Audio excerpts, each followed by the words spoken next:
Čau, já vás zdravím a vítejte u historicky prvního videa na kanál Gameplay Movies.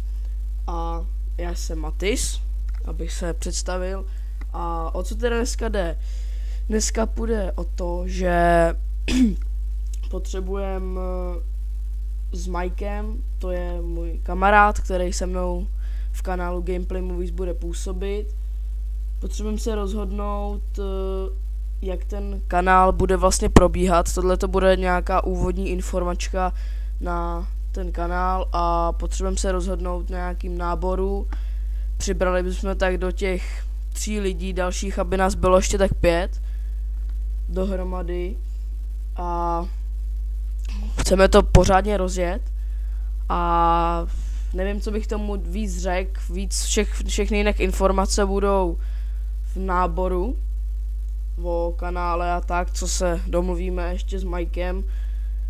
Můžete ho znát z kanálu mrmike.cz12, můžete se na ně podívat, dát mu odběr, like.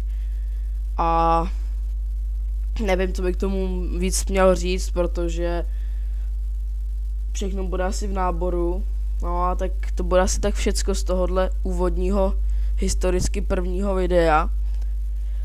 A snad nás budete sledovat, no a uvidíme, no.